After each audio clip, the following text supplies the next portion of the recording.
Hello, it's me again, Greg Barnett. In episode 6, I occasionally featured a female Australian accented computer-generated voice to present titles and a few other things. But it was dead easy to do.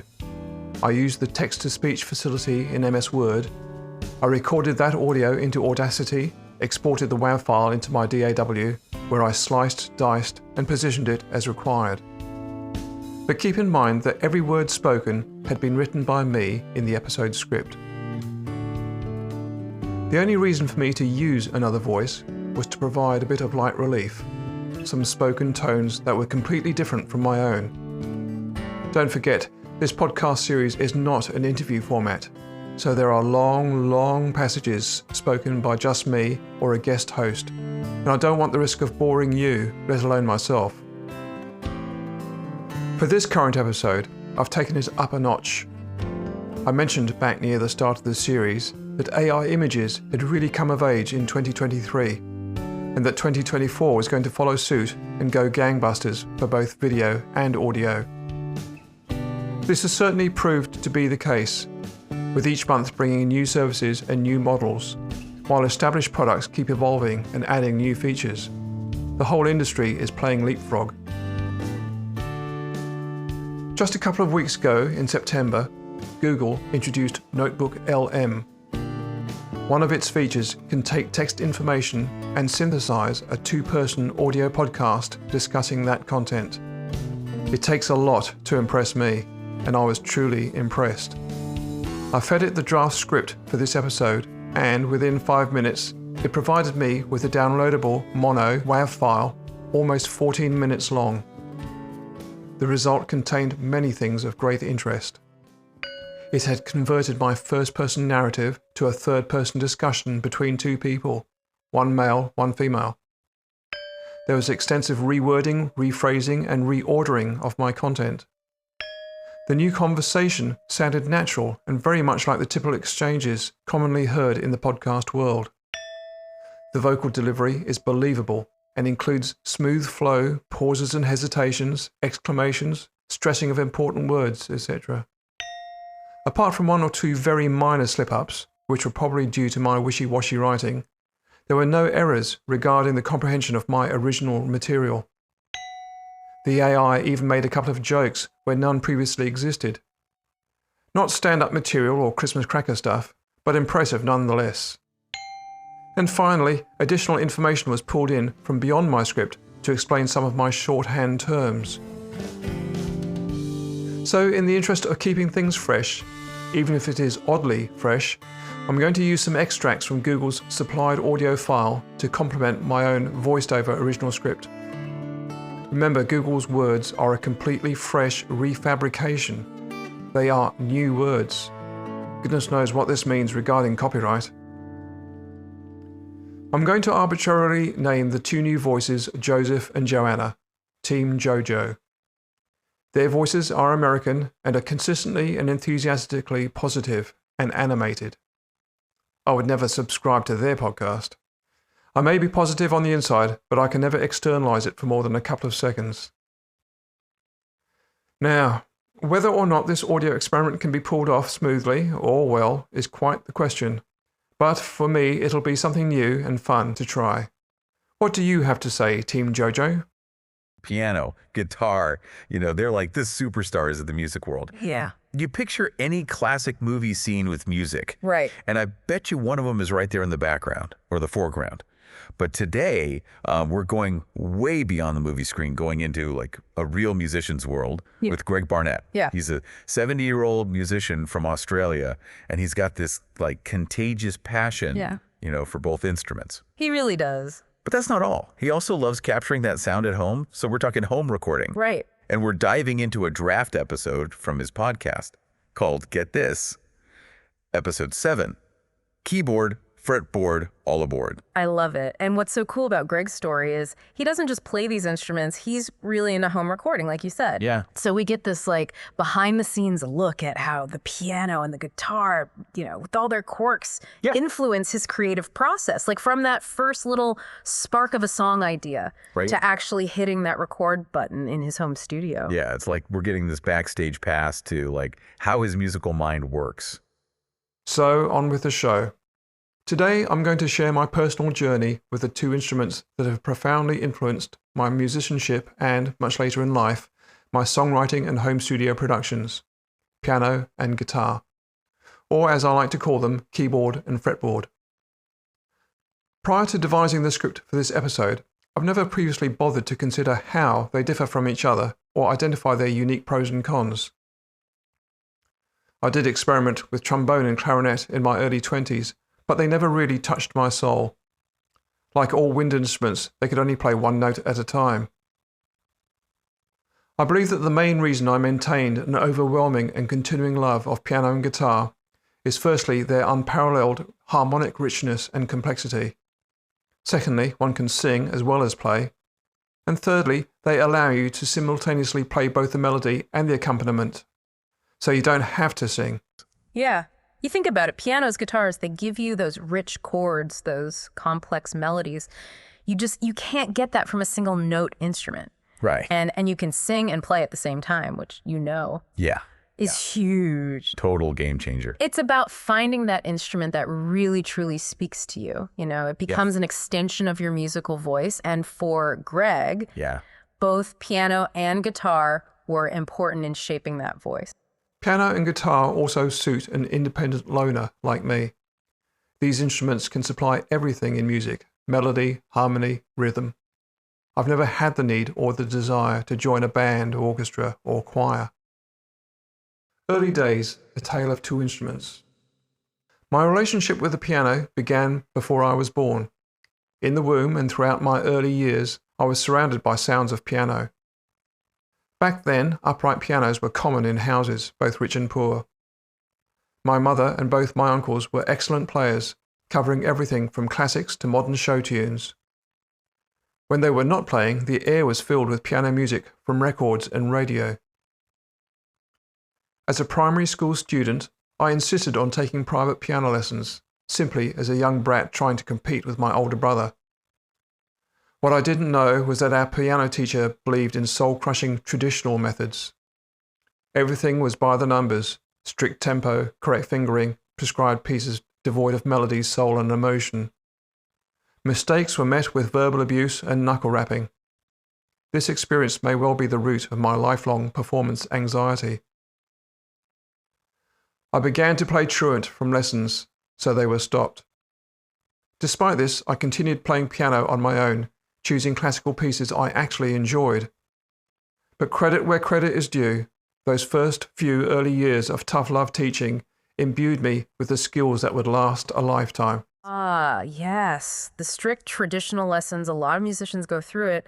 Right. Might not be fun in the moment, but looking back, they instill a super solid foundation, in theory, technique. Yeah, like it's that no pain, no gain philosophy, but applied to music. Yeah. I can see how those lessons, even the tough ones, could really build that discipline. True, but without proper ongoing guidance, my technical abilities became less refined over time, and I fell into some very sloppy ways of playing, and these would severely impact my recording options decades later. The guitar entered a little later in my life with the explosion of the Beatles in the early 60s. The Beatles, such a catalyst, weren't they? Oh, yeah, absolutely. Yeah. And for Greg, hearing them, it was like this musical awakening, Yeah. Suddenly the piano, it wasn't the only game in town. Right, yeah. He got swept up in Beatlemania. And like tons of teenagers in the early 60s, he wanted that freedom, that like rebellion that the guitar just seemed to symbolize. Yes. And that desire for something different led him to his first guitar. At age 13, I acquired a cheap second-hand acoustic with whatever little money my hard-working single mother could afford. No one knew anything about what made for a good instrument, and mine definitely was not good. The neck was bowed, and the strings were very high, which prevented me from playing the universally accepted bar chords. This alone meant that I never got to play in the commonly published flat keys like B flat, E flat, etc. Even the basic F chord was an impossible nut to crack before I started to hook my left thumb around the neck to press down on the bass string.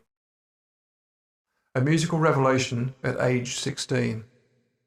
And this is where things get interesting. At 16, he meets another guitar player, and this guy introduces him to this whole world of, get this, finger-picked bluegrass and ragtime. Wow, what a combo. I know, right? Yeah. Imagine him, young Greg, discovering these wild, syncopated rhythms, slide techniques, Right. those like intricate finger-picking patterns. It's like a musical light bulb just went off. I bet those early influences, they stick with you, you know? It's like they become part of your musical DNA. They really do. It's like you learn these things, these techniques early on, and they kind of stay hidden in your musical toolbox for years, you know? Totally, like they just pop up again when you least expect it. Those particular learned techniques themselves have lasted throughout my life. In fact, years later, in my 40s, sheer muscle memory allowed me, before the tunes were lost in the mists of time, to resuscitate and record a few of them on tape. Here are some examples.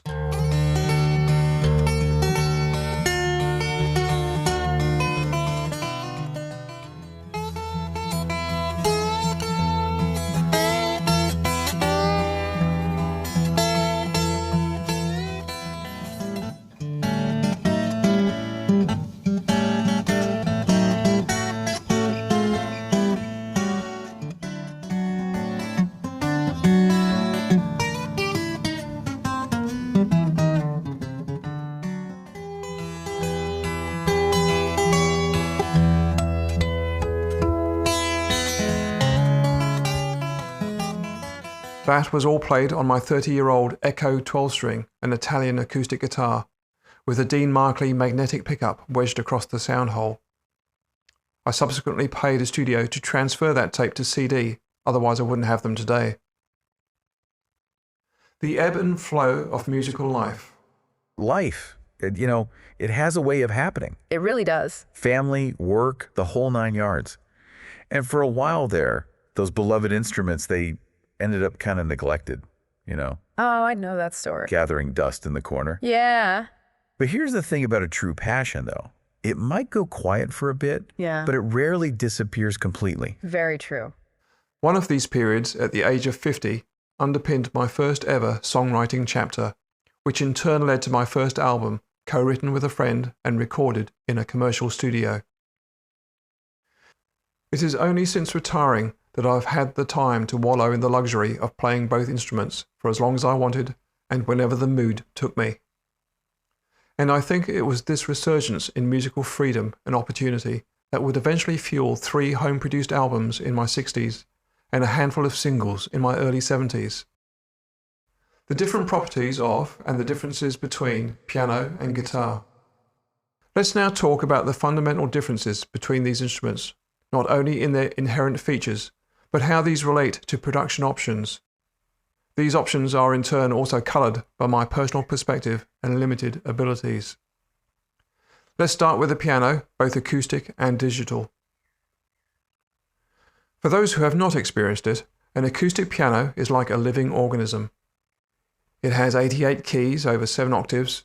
It is constructed from 230 strings which all resonate in sympathy with each other to some degree, and they do so within a massive wooden sounding box.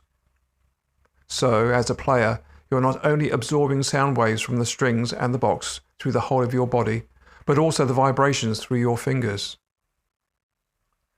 But with its enormous physical size and weight, any real piano literally is the elephant in the room. You will have a fundamental gut understanding of this if you've ever helped someone move a piano, especially up or down a flight of stairs, which I've done twice in my life, and never again. And at such times like this, you quickly find out who are your real friends. Trust me. A tall upright piano is over 300 kilograms. This is a lot different than a digital keyboard, which, although awkward, most people can lift or manhandle on their own and will fit easily into a car. Even better, most acoustic guitars weigh less than 3 kilograms, 1% the weight of a piano, and can be easily lifted one-handed. Real and digital pianos share a few unique superpowers. A massive dynamic range between soft and loud, from a single note played gently to 10 fingers slamming down with maximum force, hence its name, piano forte. I won't deafen you with examples, but a chord crash will be demonstrated at the end of this episode. Secondly, multiple adjacent notes can be played together, which is impossible on guitar and most orchestral instruments.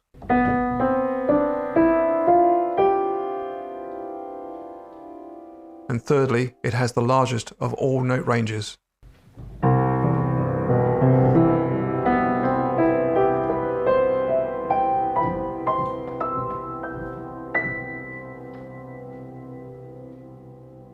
But let's also discuss potential problems. Here is J.S. Bach's Ave Maria on my acoustic piano.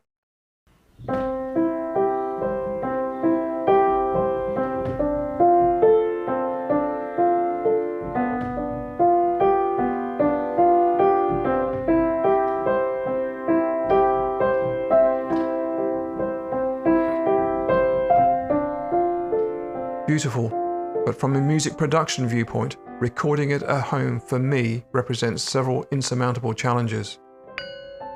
Tuning. A well-tuned analog piano can sound great, but every note must be perfectly in tune to work well with computer-generated MIDI instruments. While I can tune an individual note, and most notes are made up of 3 separate strings, tuning multiple notes requires a professional piano tuner. Today, the average piano tuner is 55 years old, and it's well known within piano service circles that fewer people are getting into the business. It really is a dying trade. While expensive for the punter, it is lucrative for the piano tuner, but acoustic pianos are getting rarer due to their cost to buy, maintenance, and relocation. Increased high-density living means it's harder to have a piano while also being a considerate neighbour. Professional recordings use multiple microphones. The string array on my own upright is 1.3 meters wide, making optimal placement problematic for my one condenser mic. If facing the front, it will pick up mechanical sounds of the keys hitting the bottom and top of their travel, noises of the hammers which are in front of the strings, squeaks or thumps of the pedals, as well as the rustle of my clothes, my breathing, no matter how soft, and the occasional loud gurgling from my guts. My piano is against a wall, so I can't even place the microphone behind it. Grand pianos, especially in studios or on stage, are extremely well serviced, so they don't squeak or thump. In addition, there's lots of room for mics under the raised lid. The hammer strikes are on the other side of the strings to the mic, minimizing the thump of their blows. Any noises from keys, pedals, and the human player are masked by the distance as well as the solid bulkhead between the keyboard and the strings. Room acoustics. Without a professionally treated room, it's nearly impossible to record without picking up some external sounds at some point. Editing limitations. Mistakes in analog waveforms are difficult, perhaps impossible, to edit, especially in a complex piece. I'm no concert pianist. I lack the skill to play anything to completion with note and tempo perfection. I don't have the patience to practice nor record multiple takes to get it right. Performance pressure adds significant and unnecessary stress, and therefore I just won't do it. Transposing, if necessary, adds another layer of complexity. While possible, it's not easy for me to do on the fly or do it well, and so it greatly increases the scope for performance errors. Simple issues with size. I simply can't fit my upright piano in the room where I record, so I would either need to run a mic cable between rooms or move my recording gear into the piano room. Each option introduces major problems with DAW session operations. It would be easier if someone else was pushing the buttons and monitoring while I play, but that's not the case, so I just don't do it. So what's a home recording musician to do? Enter the digital keyboard. Game changer. Total game changer. Suddenly, he's got this instrument, takes up way less space. Right. And he can switch between piano sounds, change the touch sensitivity, even hook it right up to his recording software. Oh, yeah. That connection to the software is key. Totally. It's like having a sound engineer on call 24/7. Right at your fingertips. He can tweak every note, add effects. He can even use that MIDI stuff to really get creative with arrangement. For those who don't know, MIDI, that's musical instrument digital interface. Yeah. It's how digital instruments talk to each other and to computers. It completely changed how people record at home, you know? Musicians like Greg, they can edit and arrange music so precisely now. It's mind-blowing. So, now, by contrast, let's consider a digital piano. The only digital keyboard I have used in my home studio productions is the M-Audio Axiom 61. The 61 keys are semi-weighted, closer to, but not the same as, the feel of a real piano. The instrument has no speakers and no internal sounds. Instead, the notes can only be transferred via a MIDI out cable to my DAW, where I tell Pro Tools which instrument plugin preset to use for the instrument sound I want. Here is the well-known piano intro to my cover of Chicago's Hard to Say I'm Sorry.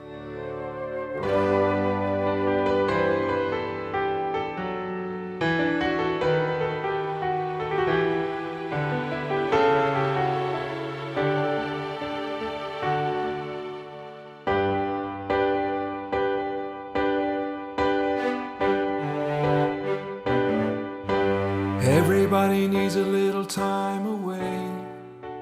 While it can't replicate the rich resonance of an acoustic piano, it offers several huge advantages. Editing.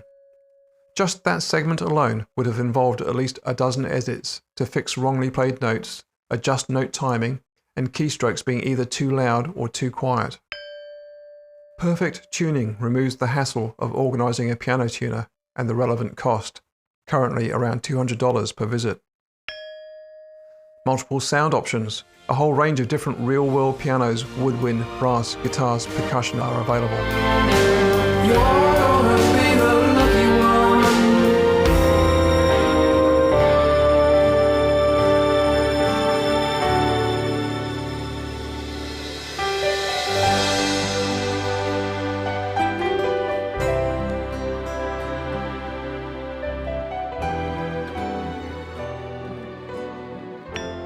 Once the recording has been made, MIDI is like the old piano rolls, but on screen it allows for easy editing of the notes themselves, their timings, duration, pitch, their attack energy, and ongoing volume.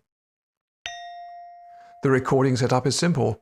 The keyboard, just like a real piano, does make thumping and clacking noises, but there's no microphone to register these, or the player, or sounds from outside the room. Monitoring via headphones means I can play anytime, day or night, without annoying anyone else in the house, especially when I'm experimenting endlessly using loops. Transposing is easy and quick, both on the keyboard itself and in the DAW. For example, setting the keyboard at +3 semitones means you can play in the easy chord of C, but the notes will appear in the DAW as E flat. If later you need to change the song to D, all the recorded notes in the DAW can be dropped 1 semitone in a couple of seconds. Physical portability. My Axiom 61 weighs just 7.4 kilograms. I prefer to use it on a keyboard stand to one side of my desk, but it could easily fit on my desk. However, there is a trade-off. Compared to an acoustic piano, a digital keyboard feels and responds like a dead fish. The nuances of touch and the organic resonance cannot be replicated digitally. But from a production perspective, I never use piano or any instrument in isolation. It forms part of a mix. It becomes merely a piano texture within a broader soundscape, where the full beauty and nuance of any single instrument will tend to get a little lost. So the digital piano is absolutely practical and essential in my studio, and does exactly the job I want without the many downsides of an acoustic piano. So I'll repeat my mantra yet again. Good enough is good enough. Acoustic and digital pianos are only the first 2 characters in this story. There's a third character in this story, right? Oh, yeah. Oh, yeah. The guitar. We can't forget about the guitar. that adds a whole other dimension to Greg's creative process. The guitar is a whole different beast with its own set of strengths and weaknesses, pros and cons. Here's Ave Maria again, but on my 12-string acoustic.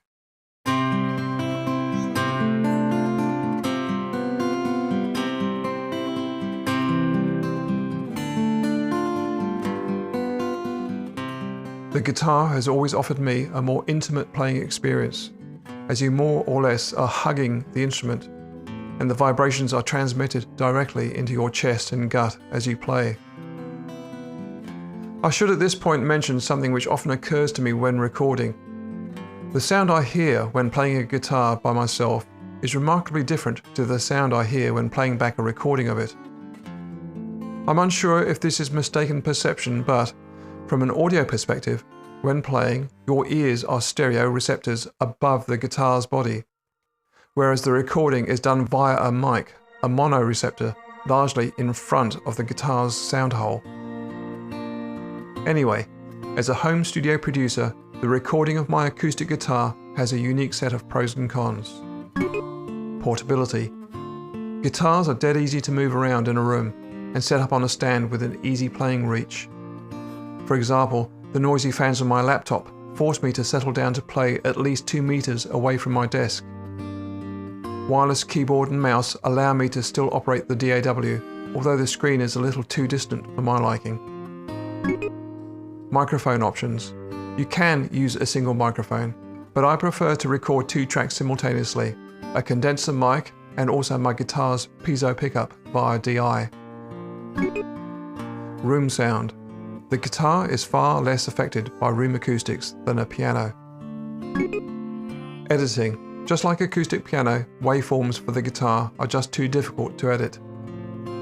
But I'm more at ease on guitar, and often it is simply chords rather than a complex two-handed performance on piano. The guitar's dynamic range is less than a piano's. This makes it easier to achieve a consistent recording level. The frequency spread also makes it easier to coexist with other instruments in the mix.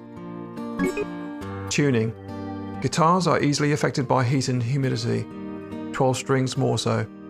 So I do need to constantly double check that the tuning remains accurate. The guitar also offers an amazingly wide range of playing styles and techniques.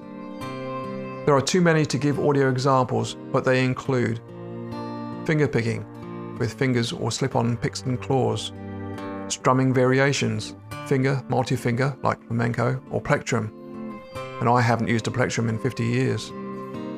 Muting techniques, with the strumming palm or the chord fingers.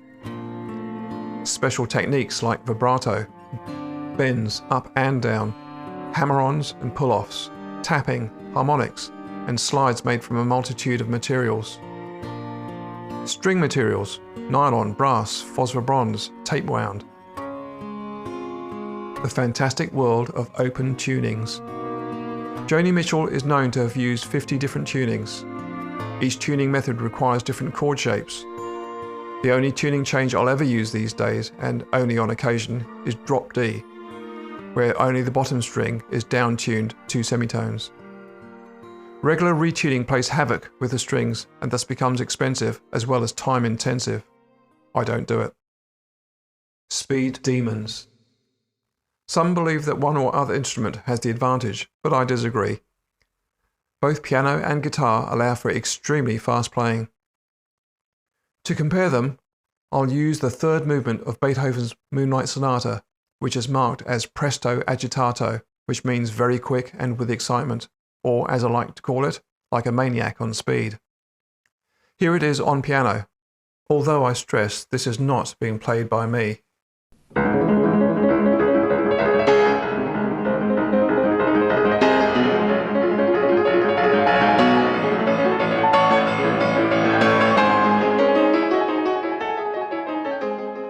And here's a guitar adaptation.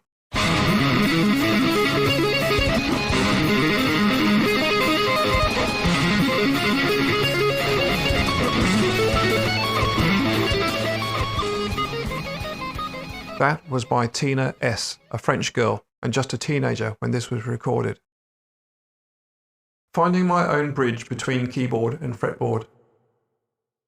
In my 20s, 3 specific influences helped me. Joni Mitchell opened my eyes regarding the use of piano to anchor and fill a song.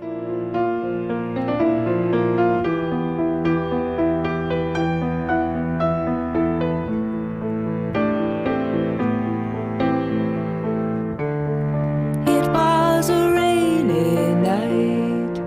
We took a taxi to your mother's home. She went to Florida. James Taylor's guitar showed me the phrases needed to move between chords.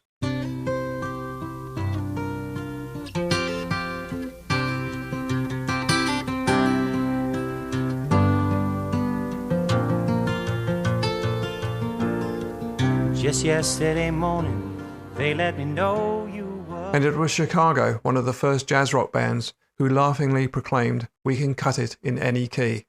And they did. With a sheet music book that covered their first 3 double albums, playing along with them forced me to learn smooth, quick chord changes and finally understand the relationship between guitar and keyboard chords.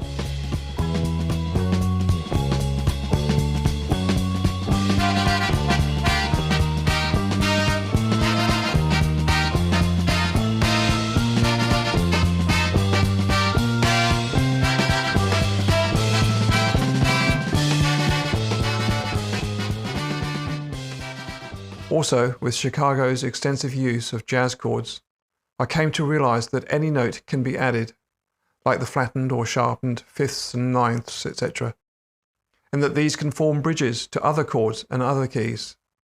Music theory was now less mysterious and esoteric, and became more practical. And finally, with a quality guitar, albeit a 12-string, I could now play every chord in every key. My songwriting process. I typically write on guitar. It's quick to pick up in any environment, chords are full of harmonies, and it's excellent for experimenting with rhythms. However, once I became comfortable moving chords from guitar to piano and back again, I could move a new song to the piano where I could experiment with more subtle changes. Changing instruments also helped to expand my options when writing, as the change immediately put me in a different mindset. Once I have the broad approach to the song settled, I use the DAW to record the guitar chords in the desired rhythm, and then loop them back endlessly and experiment on the keyboard to nail the best melody, bass line, instrumental break, orchestral phrasing, harmonies, etc. And speaking of different colors, you know what really stood out to me about Greg's story? What's that? He doesn't pick favorites. He loves the piano, he loves the guitar, and he gets that they both bring something special to his music. It's that cross-training we were talking about, your ears. They learn how to speak both languages. Exactly. He'll start writing a song on the guitar, messing with the rhythm, getting a feel for it. Then he'll move to the piano, try out different harmonies, find cool ways to play the chords. Each instrument becomes a tool. Right. Like he's using different tools to paint this musical picture. I like that. And then, when he has a good starting point, he goes to his home studio. And that's where the real magic happens. Right. He uses his software, his digital tools, to layer those sounds, try different arrangements, really flesh out his ideas. Here's Ave Maria again, developed further as my own song, Oy Vey Maria. Oh my Maria, what on earth can be done to make them less selfish and all act as one? With more mouths to feed, what the hell will they do? Destroying their world, who they think they can fool. Carelessly living, they think it's for free. If I made them this stupid, should I just let it be, Marie?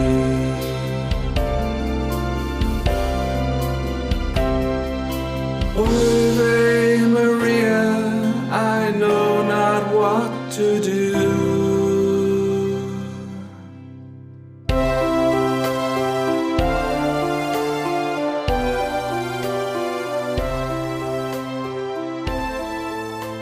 This was one of only 3 songs I've ever written specifically from scratch while sitting at the piano.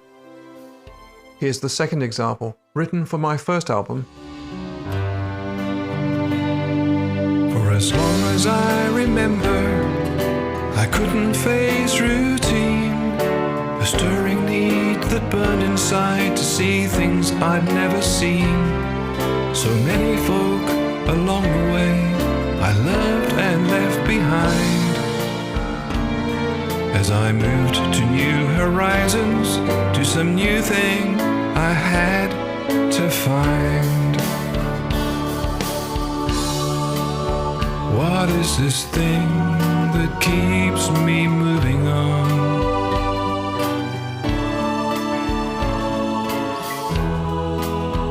Follow the moon and chase the sun. What else can I hope will thrill my soul and stir my heart, while my heart beats still?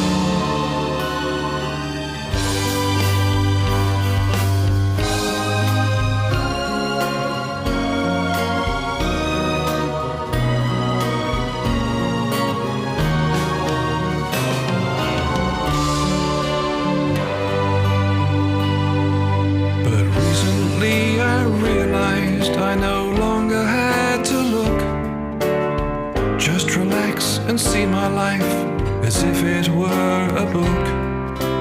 What was really lying there, just hidden by the view? Home is where the heart is, and now I know it's true. Home's wherever you are, 'cause my heart beats.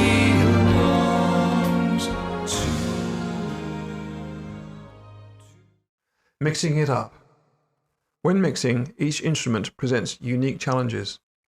An acoustic piano is so rich in frequencies that it can easily overpower other sounds in a mix. A digital piano often sounds sterile by comparison. To create a more natural sound, you might add subtle room reverb, use EQ to soften harsh high frequencies, or add warmth to the mid-range, or stack more than one piano sound.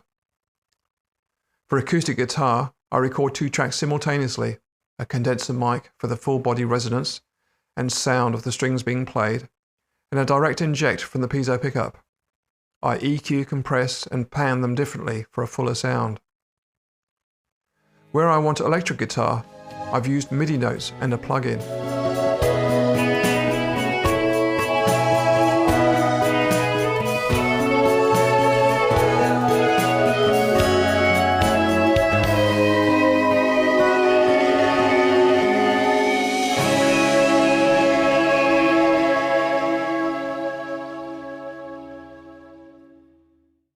Occasionally, I've had help from my friend Martin Hale for guitar solos. I'd send him the mix and the song sheet and indicate the block where I'd like one of his great inventions.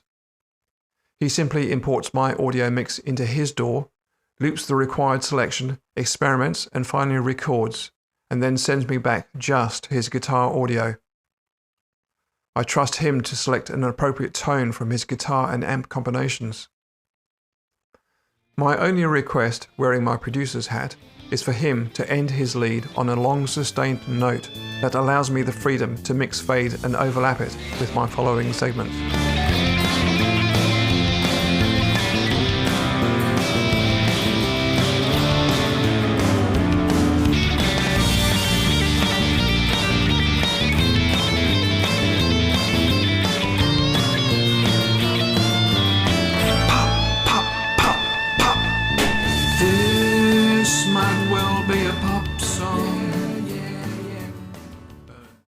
In conclusion, both the piano and guitar offer distinct experiences.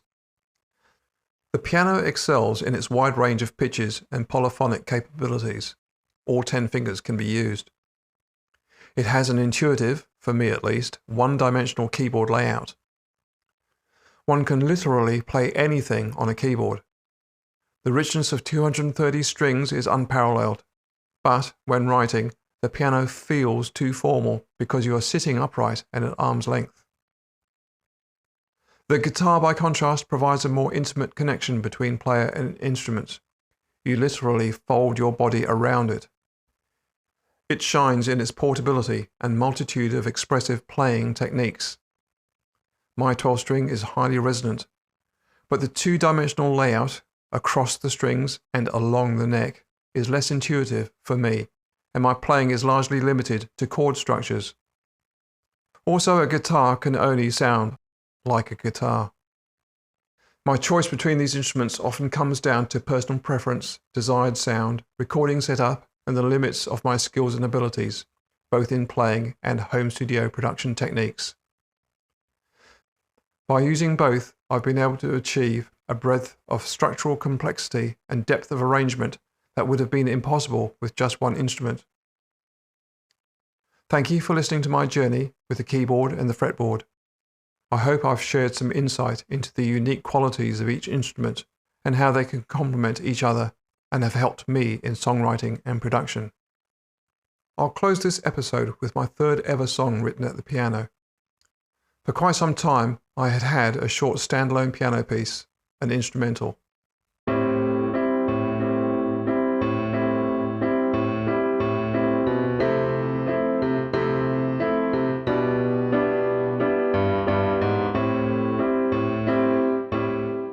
The Flat White album was the perfect vehicle to hoover up all my bits and pieces, and there was to be no limit on the number of possible tracks.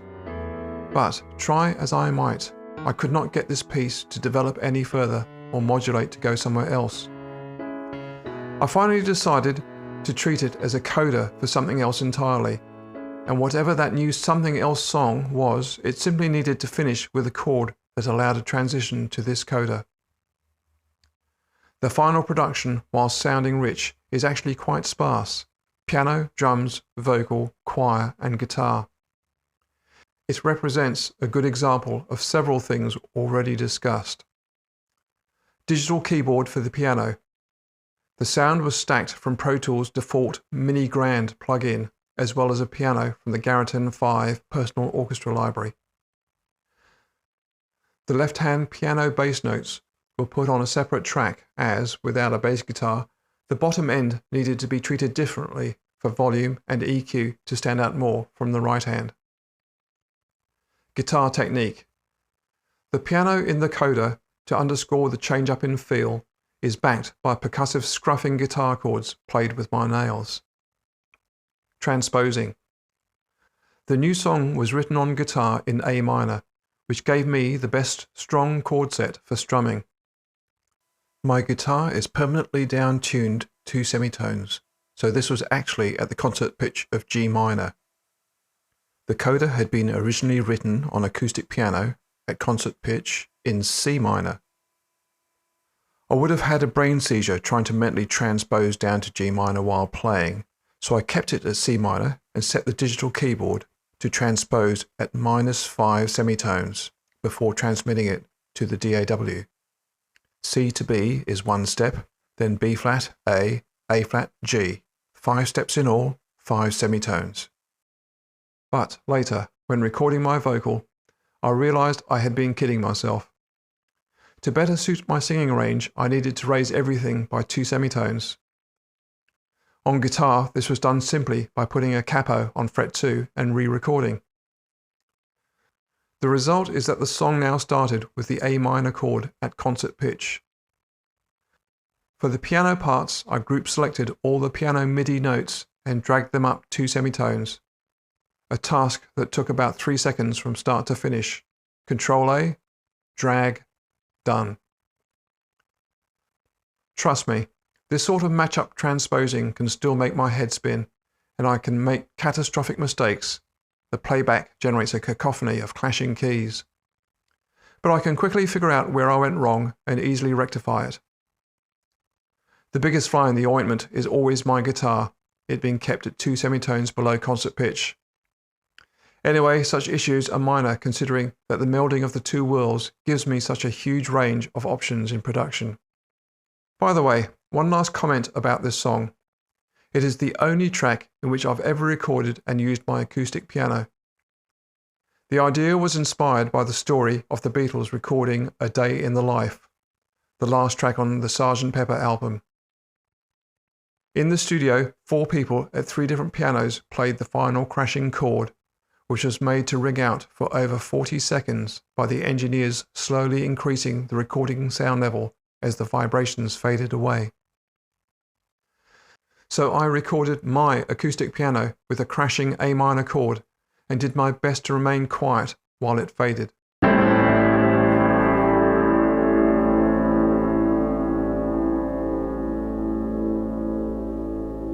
One piano should resonate for as long as 3, in the same way that 3 bowling balls can only fall as fast as 1.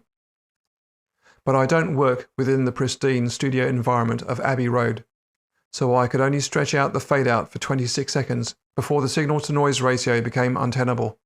The result was mixed together with the digital piano. It probably doesn't add anything at all, but it brings a wry smile whenever I think of it.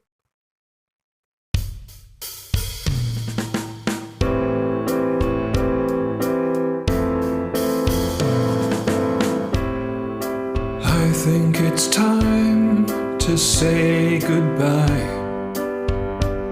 So long. We've tried real hard to make it right, not wrong. We did our best to talk it through. This world of me and you. The air we share no longer tastes so good. Heaven knows we did all that we could. We didn't see the cracks that slowly grew. So turn your back and look for something new.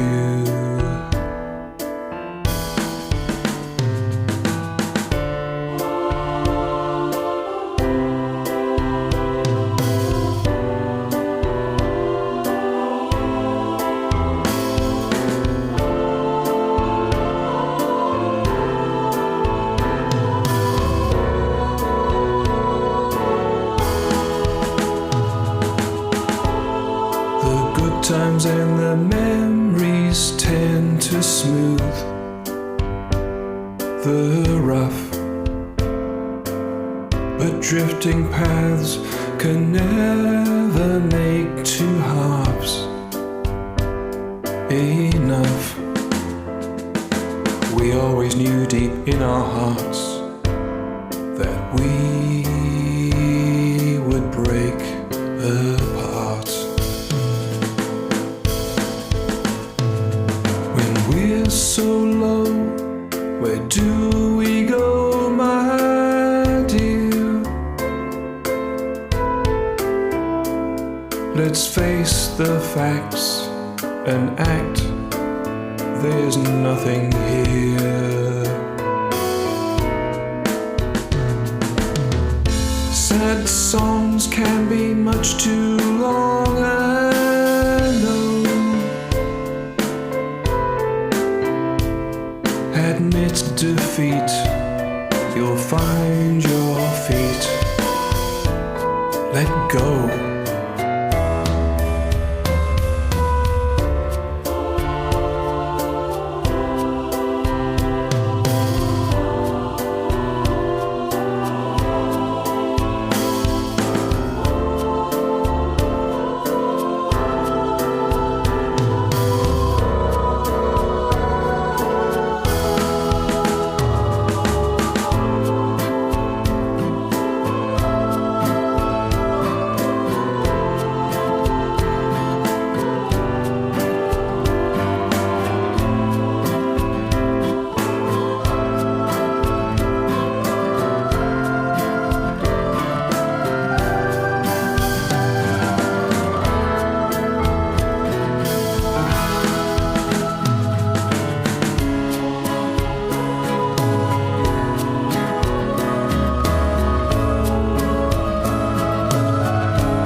Let's have one final word from Team JoJo.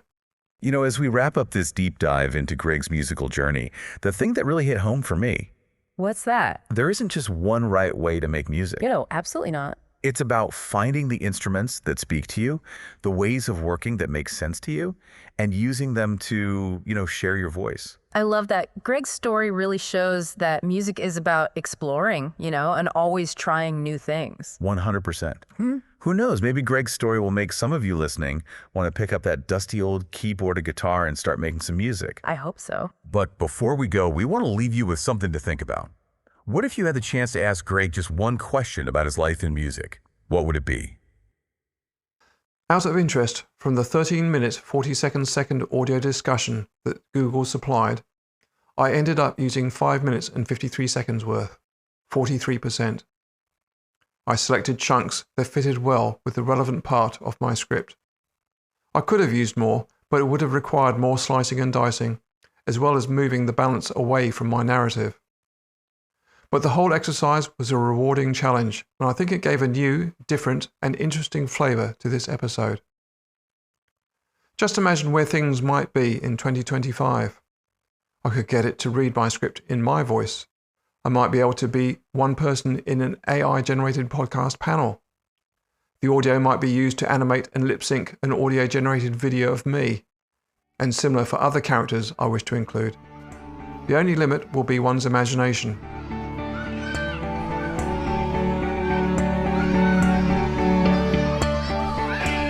But that's all for now. Listener comments on the episode or the series are welcome, and I'll answer any questions you leave.